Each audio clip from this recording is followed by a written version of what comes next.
Olá, pessoal! Dia 6 de fevereiro, quinto domingo do tempo comum. Hoje estarei nesse Partindo Pão, eu e meu anjo da guarda.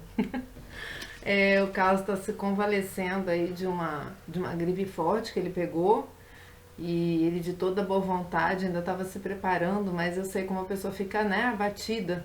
E quis dar a ele descanso, né? Óbvio que a gente sente muita falta, mas é mais importante ele que se recupere, que fique lá descansado, sem compromisso, não é? E a gente aqui faz nossa reflexão. Estava muito em cima para eu chamar outra pessoa, então hoje vamos nós, eu e vocês, meus da guarda. Vamos começar com uma oração de Santo Agostinho, né? Pedindo ajuda aos céus para a gente entender que todos nós, já desde o Evangelho do domingo passado, né, todos nós, como Jeremias, somos chamados a ser profetas, somos chamados a servir, somos chamados a pescar, né? É o que diz o Evangelho. Então vamos começar? Vamos pedir ajuda a Santo Agostinho numa oração muito simples, que diz assim, na verdade, peraí, eu peguei esse não. Santo Tomás de Aquino, tá? Dessa vez eu faço muito essa de Santo Agostinho, hoje a gente faz a de Santo Tomás, tá bom? Em nome do Pai, do Filho, do Espírito Santo. Amém. Espírito Santo, Deus de amor, concede-me uma inteligência que te conheça, uma angústia que te procure, uma sabedoria que te encontre, uma vida que te agrade, uma perseverança que, enfim, te possua. Amém. Em nome do Pai, do Filho, do Espírito Santo. Amém. Justamente, não é? Providencialmente, o Evangelho de hoje fala justamente dessa perseverança que todos nós devemos ter. Vamos passar, então, ao Evangelho deste domingo, tá? Proclamação do Evangelho de Jesus Cristo segundo Lucas. Glória a vós, Senhor. Naquele tempo, Jesus estava na margem do lago de Genezaré, e a multidão apertava-se ao seu redor, para ouvir a palavra de Deus. Jesus viu duas barcas paradas na margem do lago. Os pescadores haviam desembarcado e lavavam as redes. Subindo numa das barcas, que era de Simão, pediu que se afastasse um pouco da margem. Depois sentou-se e da barca ensinava as multidões. Quando acabou de falar, disse a Simão: avança para águas mais profundas e lançai vossas redes para a pesca. Simão respondeu: Mestre, nós trabalhamos a noite inteira e nada pescamos, mas em atenção à tua palavra, vou lançar as redes. Assim fizeram, e apanharam tamanha quantidade de peixes que as redes se rompiam. Então fizeram sinal aos companheiros de outra barca para que viessem ajudá-los. Eles vieram e encheram as duas barcas a ponto de quase afundarem. Ao ver aquilo, Simão Pedro tirou-se aos pés de Jesus, dizendo: Senhor, afasta-te de mim, porque sou um pecador. É que o espanto se apoderara de Simão e de todos os seus companheiros por causa da pesca que acabavam de fazer. Tiago e João, filhos de Zebedeu, que eram sócios de Simão, também ficaram espantados. Jesus, porém, disse a Simão: não tenhas medo. De hoje em diante, tu serás pescador de homens. Então, levaram as barcas para a margem, deixaram tudo e seguiram Jesus. Palavra da salvação. Glória a vós, Senhor.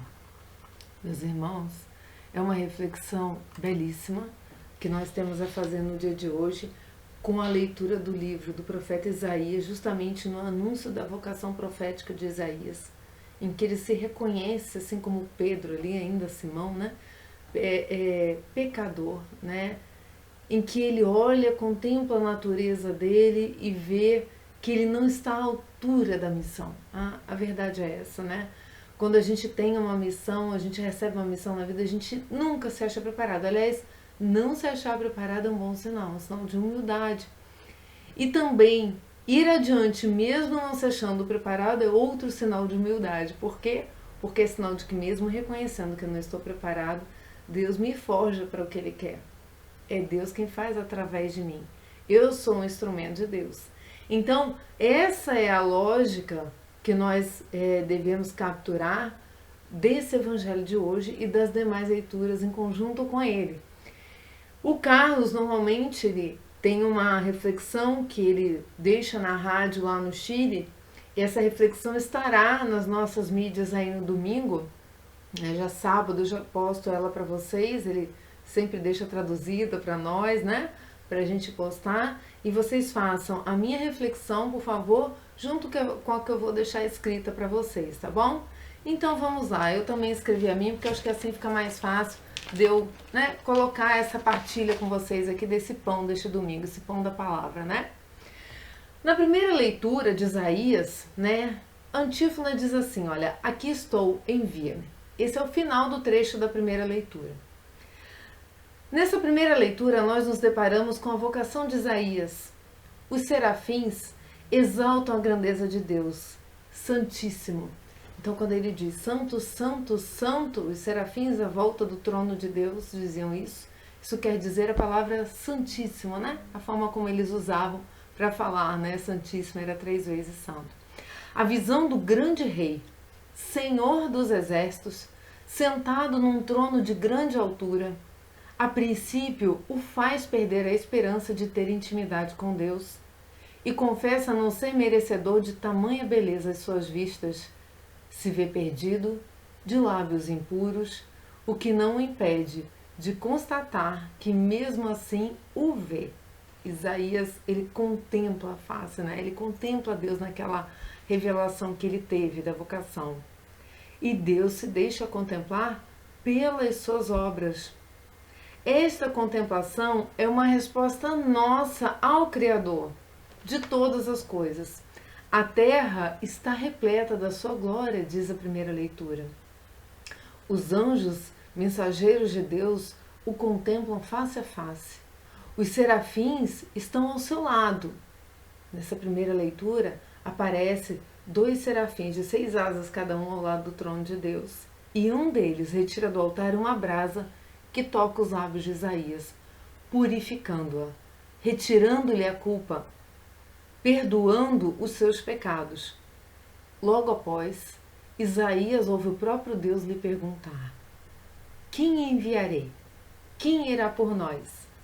E ele sente-se purificado, pronto para assumir sua missão de profeta e responde: aqui estou, envia-me.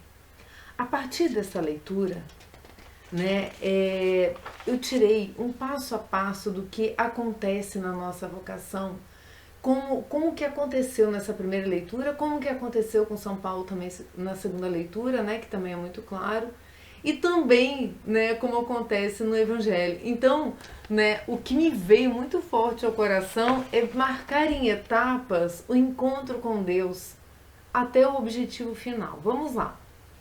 Nós podemos observar que nossa vocação envolve sempre as seguintes etapas: reconhecer a grandeza e onipotência de Deus. Primeira coisa, eu reconheço, tá? Depois, né? Ponto 2. Contemplá-lo, observando a irrefutável manifestação da glória de Deus em tudo que Ele criou, inclusive em nós mesmos. Terceiro, entender que há um combate e por isso um exército. Ele não é o Senhor dos exércitos sentado no trono, não diz a primeira leitura? Então, quarto, desejar fazer parte desse exército, servindo o Senhor dele. Porque foi isso que fez Isaías professar que o lábio dele era impuro. Ele já olhou e já, né? É uma atração que Deus faz com o ser humano, né? Ele atrai o ser humano para ele. E aí você deseja fazer parte, servindo ao Senhor desse exército. Quinto, não se sentir digno de tamanha honra e envergonhar-se do convite, pois o que é o homem pecador diante das coisas divinas? Sexto, buscar a dignidade, confessando suas culpas, reconhecendo as próprias misérias, antes de oferecer a si, oferecer suas misérias. Ora, a gente oferece a Deus o que é de bom em nós, mas também a gente oferece a Ele o que é de ruim, para que Ele transforme. Então, não tenham medo de oferecer suas misérias a Deus. Se tem uma missão, né, confesse suas culpas e diz: venha oferecer minhas misérias, antes de oferecer o meu trabalho. É importante reconhecer, está em todas essas leituras. Sétimo, viver a realidade do perdão. a purificação que Deus opera através dos seus enviados e confiar que se Ele faz isso, também suprirá todas as nossas debilidades para cumprir seu mandato missionário. Não é isso? Porque Deus perdoa para este fim. 8. O que nos vem do altar e toca nossos lábios é a chama acesa que estava junto a Deus. Seu amor pelos homens revelado em plenitude através da encarnação de seu Filho, Jesus Cristo. É Ele que se dá no altar a todos nós. E o contato com seu corpo, sangue, alma e divindade nos purifica, fortalece, põe de pé e consagra constantemente nossos serviços. 9. A graça de Deus operou em nós pela força do Espírito Santo. Estamos prontos a responder ao chamado do Deus Altíssimo, pois não depositamos nossa confiança em nós, mas nele. Não contamos com a própria força, mas a dele. Não somos nós que colhemos os frutos para o reino, mas ele mesmo. A nós cabem duas coisas: manter o estado de graça e servir. Isto é amar a Deus sobre todas as coisas e ao próximo como a si. E por fim, 10º, admitirmos que é Deus quem age através de nós. Por mais maravilhas que aconteçam à nossa volta, pelo nosso serviço, é Deus, tá? Então, reparem que aqui a gente tem muito claro, né, uma prefiguração dos sacramentos, da reconciliação e da Eucaristia, em que eu me reconheço pecadora e daí pedindo perdão, eu volto ao alimento, o alimento me fortalece, eu vou em missão. Não é? Reparem que existe todo um reflexo, né, do que Cristo veio revelar em plenitude nos testamentos, né, no Novo Testamento, nos Evangelhos. Então, por fim, a gente tem que admitir isso. São Paulo vai dizer: mas antes, no Salmo, passamos assim, depois de todo esse trajeto, a ter uma vida na graça, louvando constantemente a Deus por tudo que nos acontece, vendo em tudo uma oportunidade para amá-lo mais. É exatamente isso que fala o Salmo. É um louvor a Deus, né, pelas maravilhas que Deus faz em nós. Se o pecado nos tira as palavras, nos torna tímidos e desconfiados, a graça nos leva a abandonar o espírito de timidez. Deus nos conhece desde dentro. Disse a Jeremias domingo passado que antes que ele fosse formado no ventre de sua mãe, já o conhecia. E sabendo a espessura das trevas que nos cercam, nos visita com sua luz, sua destra, como está no Salmo, né? A tua destra me salvou. É Jesus Cristo, é a destra de Deus, né? É a mão de Deus, né? Jesus Cristo. Luz do mundo. Essa luz afasta de nós o mal. Essa espessa trevas em que Deus sabe que estamos envoltos, né? Jesus afasta e assim Ele nos salva. Em Cristo, não em nós, ou no que fazemos, encontramos o auxílio e a salvação. As obras de Deus nunca ficam inacabadas se permitirmos sua ação em nós através de Cristo, presente nos sacramentos. Então, seu projeto irá ser concluído em nossas vidas, como diz o Salmo, né? Termine a obra de vossas mãos. Então, sendo assim, com os sacramentos, a obra se conclui, né? E o missionário vai, louva a Deus com sua vida, louva a Deus mesmo, né? Com palavras, com atos, e ao mesmo tempo ele vai cumprindo sua missão naturalmente, né? Porque essa missão, esse entendimento da nossa vocação vem do encontro na intimidade com Deus, né? Essa intimidade que a gente alcança através dos sacramentos, ela nos põe em contato com Deus. E essa vocação é revelada a cada um de nós, né? E na segunda leitura, o que acontece com São Paulo? Vejam se não é o mesmo, né? São Paulo coloca-se inteiramente dentro deste raciocínio que nos trouxe a primeira leitura, com a visão da vocação do profeta Isaías. Neste capítulo 15 da Carta aos Coríntios, ele revela o mesmo passo a passo que trouxemos para a primeira leitura.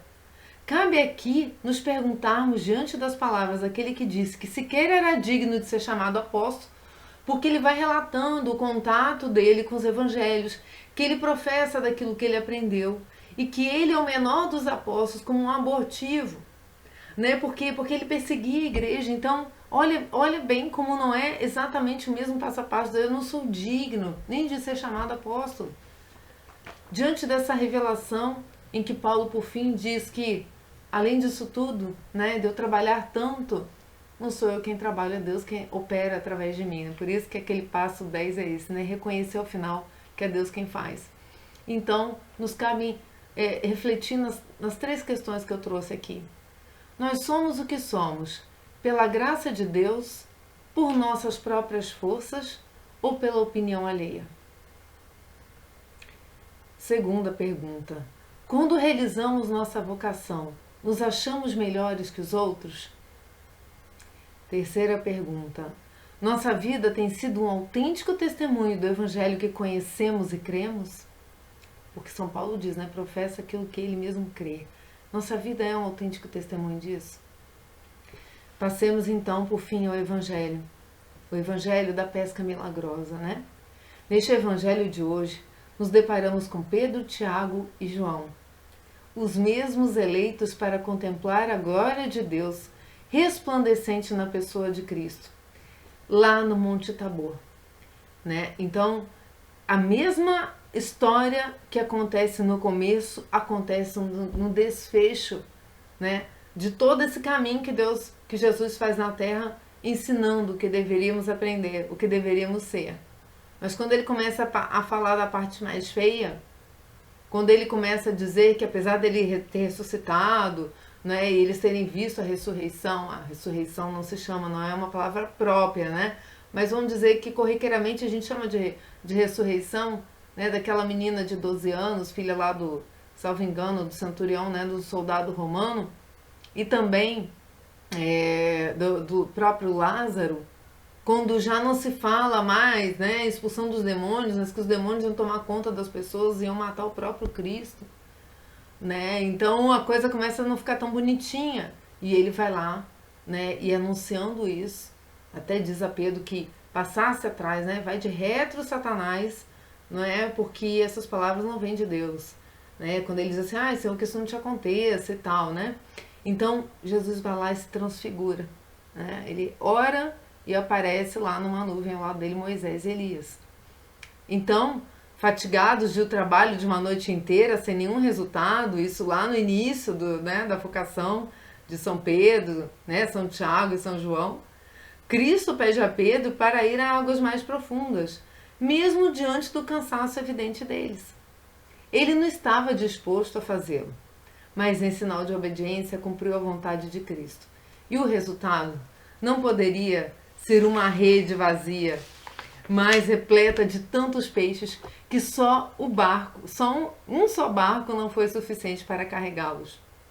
Pedro reconhece sua falta de confiança por ter tido a ousadia de comentar sua derrota de uma noite inteira, sem resultado, e com isso questionar a lógica do comando de Cristo, e pede então a ele que se afaste envergonhado de sua fraqueza. Jesus, compadecido do cansaço daqueles homens, ciente de que a natureza humana decaída pelo pecado encontra barreiras para confiar na proximidade de Deus a ela, essa natureza, subjuga a natureza. Pois ele é o Verbo com quem e para quem tudo foi criado, para mostrar, assim, subjugando a natureza, que seu poder e sua graça ultrapassam a compreensão do homem sobre si mesmo. E mais, deixando claro que o objetivo é elevar as tarefas habituais do homem a instrumentos de salvação, de evangelização, de uma pesca ainda mais milagrosa que a anterior, pois nela Cristo ainda, que tornado invisível aos olhos humanos após sua ressurreição, disse que estaria presente. Estaria com eles e conosco, todos os dias até o fim dos tempos. Cristo, a exemplo do que fez às margens do lago, ao ver a dúvida no coração dos apóstolos, quando anunciava os horrores que haveria de lhe acontecer, como eu havia dito, transfigurou-se no Monte Tabor para Pedro, Tiago e João. E ao seu lado estavam Moisés e Elias para mostrar que a morte não encerra a vida, que tem uma esperança nos cansaços que as pescas aparentemente infrutíferas que viriam não os derrubasse e fizesse com que voltassem a ocupações meramente terrenas. Parênteses, né? Isso acontece na vida humana, né? A pessoa está engajada no trabalho da igreja e ela tem uma decepção muito grande, ela já está cansada de algumas coisas, até da vida aqui mesmo, desse mundo, né? De tantas coisas, sofrimentos que vão aparecendo, que ela larga, né? Larga essa vocação que ela tem e volta a cuidar só das coisas do mundo, porque afinal de contas já demanda muito tempo. Esse evangelho é propício para esse estado de vida, em que as pessoas, com o trabalho que têm diário, não é? Com muitas vezes a frustração no serviço a Deus, o insucesso, aquela pesca frustrada daquela noite inteira, não confiam na providência.